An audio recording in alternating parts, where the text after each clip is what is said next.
तो अभी आपने पढ़ा था ट्रांसवर्सल एंगल। अब उसमें देखते हैं जो एंगल्स बन रहे हैं, जब दो लाइन को कोई एक लाइन कट कर रही है तो बहुत सारे एंगल्स बनेंगे, तो उनमें क्या रिलेशन है। जैसे ये एक लाइन ये है, एक लाइन ये, और इसने कट किया, ये सपोज है लाइन एम, एल एम, और ये एन लाइन।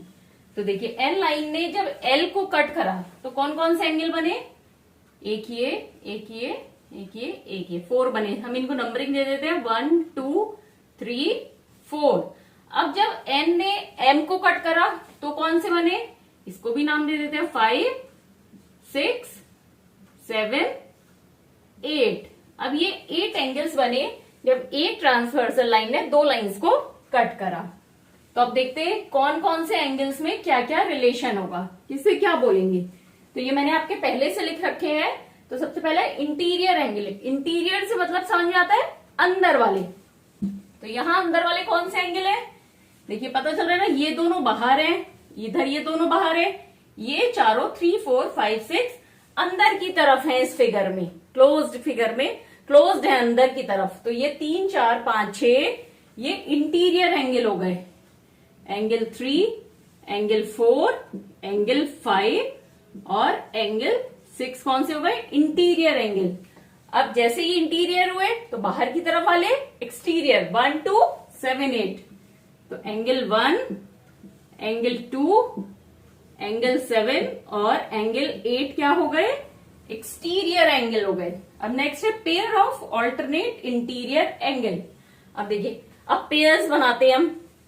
तो यहां पर ये 3 4 5 6 इंटीरियर एंगल है, तो ऑल्टरनेट कौन से हो गए, एक इसका लिया। जब पेयर बना रहे हैं तो एक एंगल इसका लेंगे इस लाइन का, और एक एंगल इस लाइन का। तो ऑल्टरनेट मतलब ये राइट साइड में 4 है, लेफ्ट साइड में 5।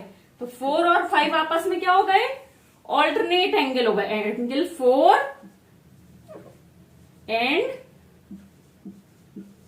एंगल 5 क्या हो गए, pair of alternate interior angle. इसी तरह से एक पेयर क्या बनेगा, 3 और 6 का बनेगा। एंगल 3 एंड एंगल 6 क्या होगा, pair of alternate interior angle. मतलब ये दोनों अलग अलग लाइन पर हैं और एक राइट में है, एक लेफ्ट में है, ऑल्टरनेट साइड पर है। अब है pair of alternate exterior angle. Similarly जैसे इंटीरियर के पेयर बने थे ऐसे एक्सटीरियर के। अब एक्सटीरियर में 1 कहां पर है, लेफ्ट साइड में है, तो इसका ऑल्टरनेट राइट साइड में कौन सा होगा, 8। तो angle 1 and angle 8 first pair, और सेकंड कौन सा हो गया, 2 और 7। एंगल 2 एंड एंगल 7 ये alternate pair of exterior angle हो गए। अब नेक्स्ट है पेयर ऑफ कॉरस्पॉन्डिंग एंगल्स। तो ये वाले कौन से होंगे, अब इसमें लिखा है पेयर ऑफ कॉरस्पॉन्डिंग एंगल। तो ये पेयर होंगे कि ट्रांसवर्सल लाइन जो है एन, उसकी सेम साइड होंगे। अब सेम साइड कौन कौन से एंगल है, 1 3 5 7। अब दोनों का वर्टेक्स अलग अलग होगा। वर्टेक्स अलग अलग होगा तो मतलब एक एंगल इस पॉइंट पे होगा, एक एंगल इस पॉइंट पे होगा। तो अब हम जैसे यहाँ पे अगर हम लेफ्ट साइड में ले रहे हैं, कॉरस्पॉन्डिंग कहाँ होंगे, ट्रांसवर्सल के सेम साइड।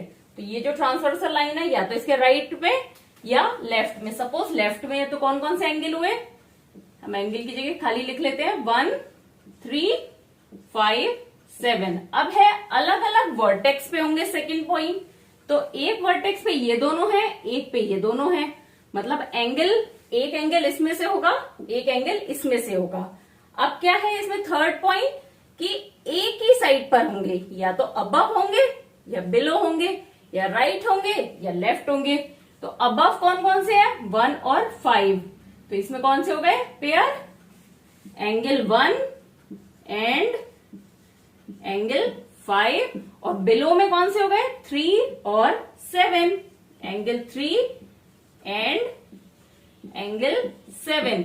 ये तो इस साइड के हो गए, राइट लेफ्ट साइड के। अब राइट साइड में कौन से हुए, 2 और 6। दूसरा पेयर 4 और 8। एंगल 2 एंड एंगल 6 और एंगल 4 एंड एंगल 8। ये क्या हो गए, pair of corresponding angle. Corresponding angle में तीन चीजें, वर्टेक्स अलग अलग होगा, ट्रांसवर्सल के सेम साइड होंगे, और जो ट्रांसवर्सल जिन लाइंस को कर रहे हैं उनके अबव होंगे या बिलो होंगे। अब next, pair of interior angle on the same side of transversal. अब ट्रांसवर्सल लाइन के सेम साइड पे पेयर इंटीरियर एंगल का। अब ये इंटीरियर एंगल है 3, 4, 5, 6, ट्रांसवर्सल की सेम साइड पर लिखा है ना, सेम साइड ऑफ ट्रांसवर्सल। तो ट्रांसवर्सल की सेम साइड पे कौन से हैं, ये दोनों।